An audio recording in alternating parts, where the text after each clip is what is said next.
Hello, VC, Michael, Clash City Rocker, with a video this week on three bands, The Police, The Jam, and The Clash, that existed as recording and touring entities basically at the same time that I was attending high school, which was September 79 to January 1983. And then coincidentally became incredibly popular, but also broke up basically at the same time I finished high school. So this video is my attempt to show how my time in high school and how I'm developing my musical identity also coincided with the development of those bands and their career as well. But before I begin, thank you to all those who watched my non-completist video. Just an attempt to start a conversation, a dialogue, and it seems to have been pretty successful in that. I thank all those who have done their version of that video. I'm looking forward to more people doing it as well. Again, the basic premise is being the opposite of a completist. So instead of having all the Kinks or all the Who or all the Stones records, you only get one.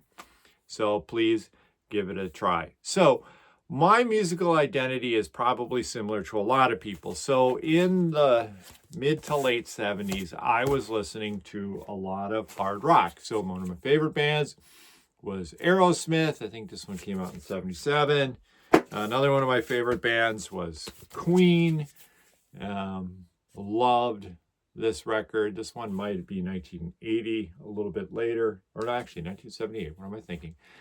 Queen was another one. Of course, like many of you, I love classic, like Pink Floyd. And I was, of course, like everyone else, I was listening to Led Zeppelin. And then newer hard rock bands like Van Halen. So at the time, my high school experience and going into middle school and into high school was pretty hard rock centered. And I also was listening to all the classic rock bands, you know, the Beatles, the Stones, the Kinks, the Yardbirds, the Faces, but particularly the Who.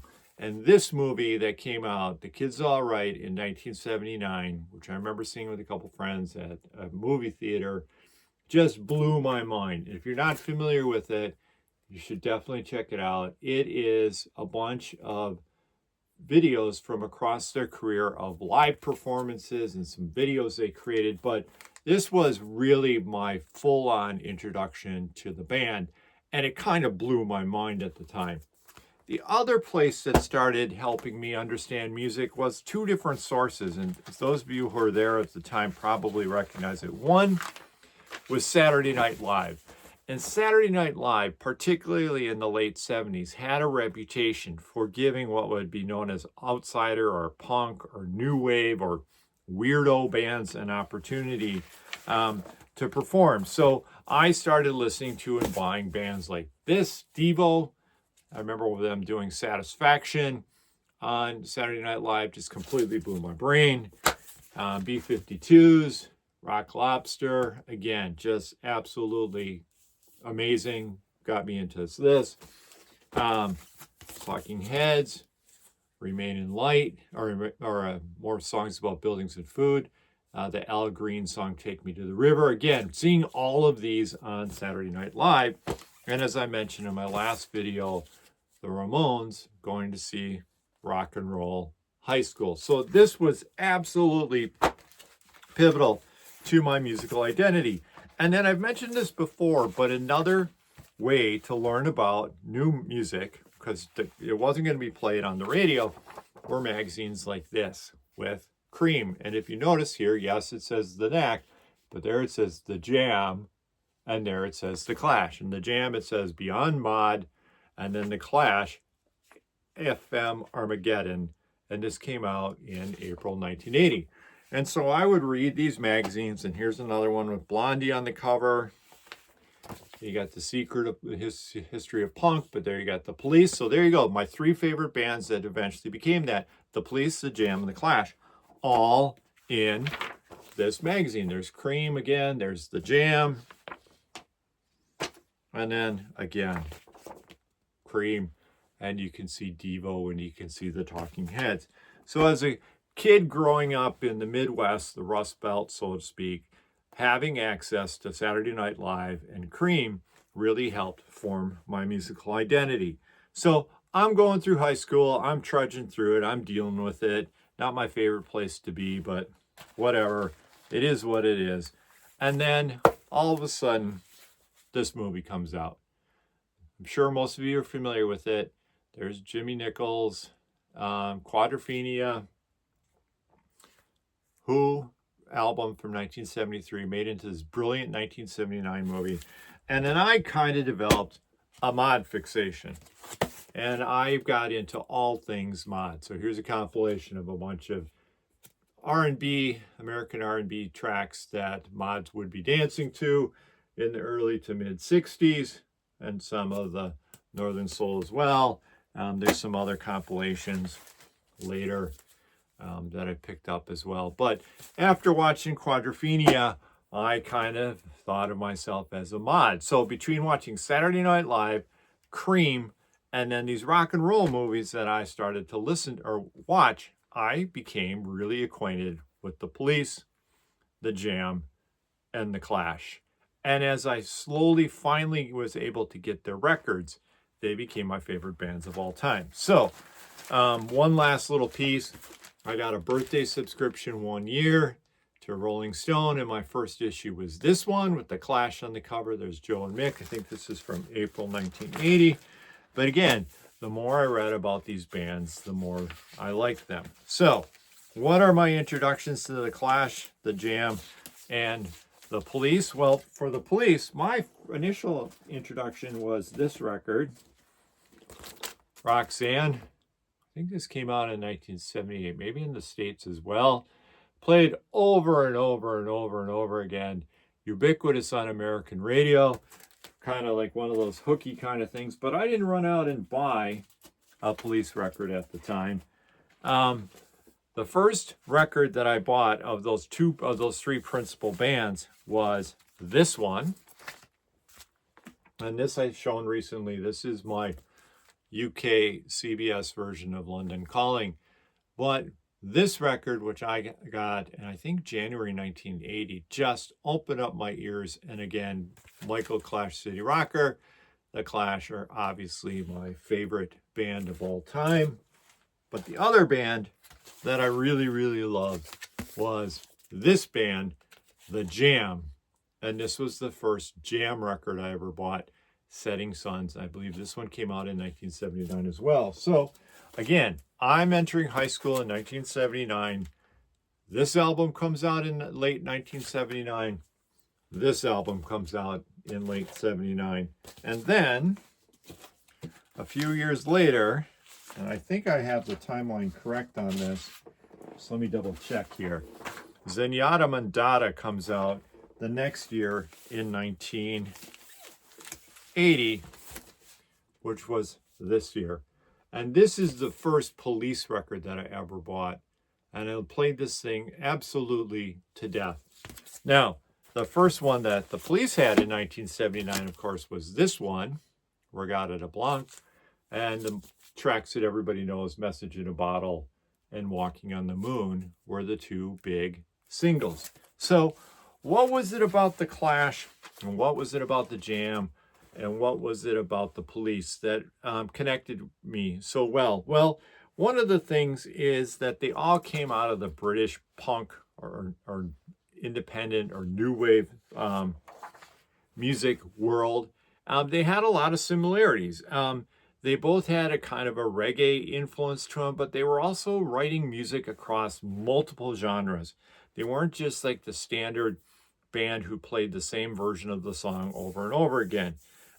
They also came through the punk movement, like the first Jam record, In the City, and the self-titled Clash record, and even the Outlandos D'Amour record, and the Police playing punk clubs in 1977, but they didn't adhere to the punk rock world all the time. They're both also amazing high energy live performers. In fact, I was just rewatching the Jam on Fridays, which was when I finally saw them on American TV, and then the Clash also on Fridays, which was one of the first times I saw them on American TV, and they didn't disappoint. I think the Jam did Private Hell and one other song, and the Clash did Clamp Down in one other song. But again, these bands were absolutely amazing. They seemed very British to me, and I was kind of besotted with all things England at the time, obviously my mod fixation that I was having. And then finally, and social commentary, I was developing not only my musical identity, but my social political consciousness as well, the causes that I believed in, the beliefs that I had that I still have to this day about interactions with other peoples and groups and classes of people, etc. They all come from those bands and the songs that they were singing and the investigations that I did because of those music and those lyrics. And then ultimately, just incredibly intelligent songwriting. Paul Weller and Bruce Foxton and Joe Strummer, Mick Jones, and Sting, Gordon Sumner are some of the greatest songwriters of all time. And I would argue those four people, Joe Strummer and Mick Jones, Paul Weller, and Sting, are in many ways unequal to Jagger and Richards, Ray Davis, Lennon and McCartney, etc. So, love those bands. And again, this was all while I was enduring high school and trying to make it through there. Okay, so 79 records, Regatta de Blanc. And then for the jam, it was Setting Suns. And then 1980 rolls around. I'll just do the Clash ones first. So 1980, Sandinista. And then in 1980, Black Market Clash. And then in 1982, Combat Rock. Of course, this is the one where the Clash finally blew up. Should I Stay or Should I Go and Rock the Casbah, where even my regular old normie, so-called normie high school classmates finally knew the Clash existed. Then for the jam, after Setting Suns, Sound Effects, which might actually be my favorite, although I always say Setting Suns. And then The Gift. Started getting more into that future world that Paul Weller would intend. And then the live album that documented their breaking up, which happened late 1982, kind of about the time I was about to be kicked out of high school. So the Clash end, in my opinion, September 1983, when Mick gets kicked out of the Clash. The Jam called it quits on their own in December 82. And then the Police, they kind of stuck through it. They had one last tour on Synchronicity. So this is 79. This is 80. This is my favorite of the Police records, in Yada Mandata. 1981, Ghost in the Machine. And then finally, 1983, the year they, their last album, the one they blew up massively on a world stage. They were always big, but this made them one of the biggest bands on the planet, of course, with the singles that came from this record. So again, it's interesting how three of my favorite bands of all time, still to this day, the Clash, the Jam, and the Police, basically had their greatest recording period from 1979 to 1983 when I was in high school. So one last thing to leave you with about the Jam and the Clash was I did a quick search. I let the robots let me know, and I told them to pick the top 5 Clash, Jam, and Police songs, and let's see if you all agree. So the first one they picked was White Riot. You all know it, 1977. The next one they picked was White Man and Hammersmith Palais. Love this. At least in the States, it didn't come out until 1979, but I believe this is from 78. Then they said London Calling. You all know this. And what you might not know is the Clash released 3 different versions of this so that they represented the Jamaican flag. There's a yellow, which is the most common, and then green, and then red. And then, of course, the first hip-hop song by a rock band, Magnificent Seven. And then one from the last album, which is what they played on Saturday Night Live when the Clash were finally on Saturday Night Live. The Clash Straight to Hell. The 5 tracks that the Robots decided represented the jam was this, In the City. By the way, these records that I'm showing are all originals from the era, UK, except for the Police ones, which I'll show you in a minute. So the jam, In the City, and then Down in the Tube Station at Midnight. Again, bands who really influenced my social and political awareness, dealing with racism and social oppression. That's Entertainment, off of Sound Effects. Again, although I think this is a German version of it. Then another one, Going Underground. Another classic jam one. And then one from a little bit later, 1982, Town Called Malice. So those were the 5 tracks recommended by the Robots. And then 5 by the Police. Roxanne, Message in a Bottle, another great track that was on their second record from 1979. Don't Stand So Close to Me from 1981. Again, all this time I'm in high school, enduring it. And then Every Little Thing She Does Is Magic, also from 1981.